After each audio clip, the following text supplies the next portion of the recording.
sunflowers. It's your girl Onyie baby here, and today I'm super excited because I'm going to be doing pillow talk with you guys. I apologize for not bringing this to you guys more frequently. I know I said I would. I've just been super busy with work and things like that, but I am back and I am ready to do this.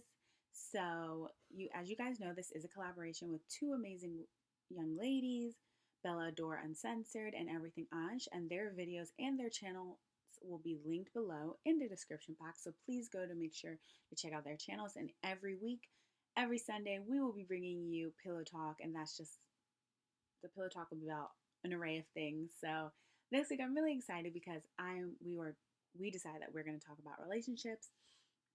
And I think that's important. And I'm not just talking about like boyfriend, girlfriend, girlfriend, girlfriend, boyfriend, boyfriend, whatever you're into. I'm talking about like any type of relationship really and how not to lose yourself in that relationship. So let's get started. Okay. So the number one thing I think on how not to like lose yourself in any type of relationship is to have me time. Like definitely have me time.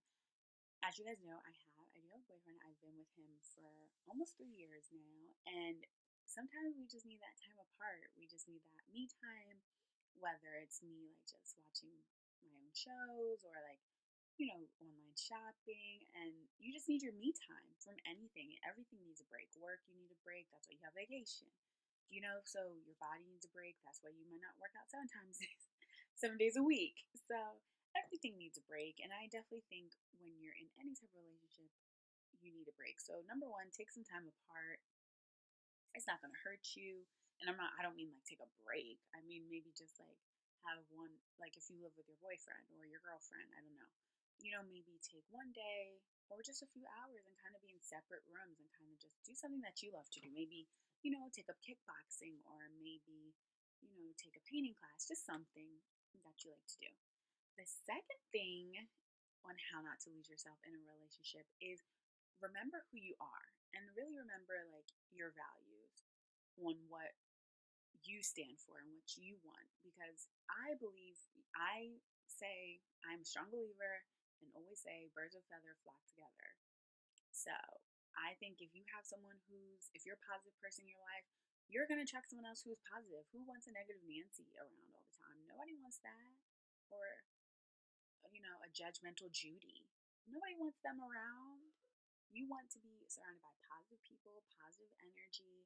So definitely write out a list of what you want.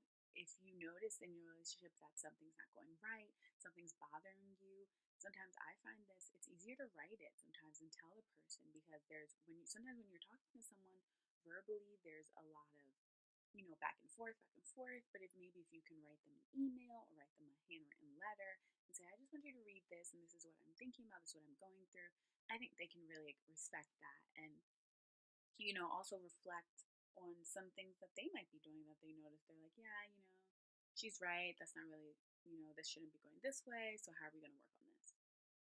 The third thing is compromise. This is to me one of the hardest things to do, like compromising. Um, I'm a giver, so I'm really always the person who's willing to compromise, but it's a two-way street. Like, this is not no one way. This is an A and B conversation, not just a A, honey. So, I think when you have to compromise, if the person really cares about you and loves you and is dedicated to you, they're going to compromise if they know it's going to make you happy. Of course, please make the compromise something reasonable.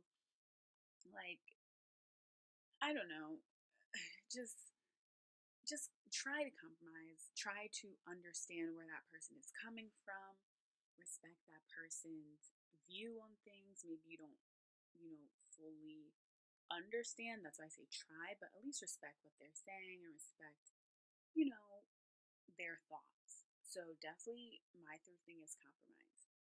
My fourth thing is respect. Respect for yourself, especially. Um, you have to respect yourself, your mind, your body, your soul before I think you can be in any type of relationship. Because if you don't have respect for yourself, that's going to reflect on the outside. people are gonna realize that and be like, oh, well, she's a pushover. I can take advantage of her.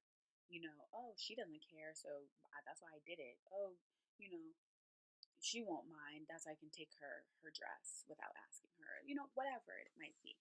So definitely, you know, respect for yourself, and of course, respect for your relationship, respect for the other person. Think about the action you're about to do and how it's going to affect someone else and also affect yourself. So I think that's really important. Respect. And number five is, of course, having a good time.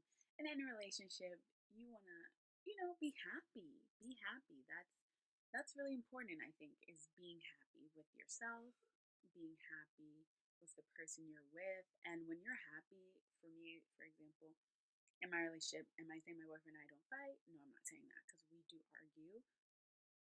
Physically fight? No, I don't think that's healthy. He's never put his hands on me, and I just don't think that's healthy at all.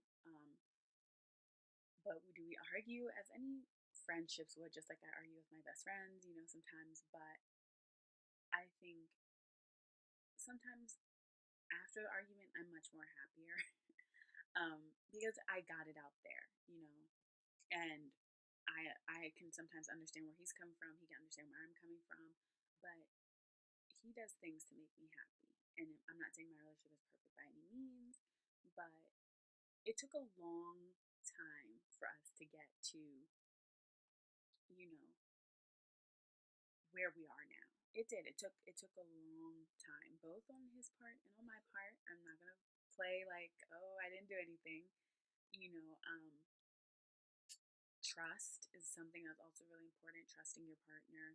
I know, like I said, I'm going to Vegas. I'm going out with my girlfriends all the time, and he trusts me, and that feels good. And I trust him too. He went to Florida with his boys. He had fun. I trust him, and I think that makes what's really, really, really, really, really, really, really, really, really makes a difference in your relationship is when you trust someone, because then you can have fun, then you feel comfortable, and all those things tie in together when you have that trust and that understanding. So, be happy in any relationship you are in, but first be happy within yourself. So, all these things tie into being internally satisfied and internally happy with oneself. And I think if someone is happy on the inside, that's gonna, you know, be illustrated on the outside. So these are just some of my tips on how not to lose yourself in any type of a relationship. And I thank you guys for always watching and always supporting. Just let you guys know, I still am having my giveaway, so please, please, please watch the video. It's really simple on how to enter. There will be two great prizes and not two great prizes, more than two prizes, but two winners who win an array of prizes. So please check it out, and I appreciate your guys' support and love. Bye.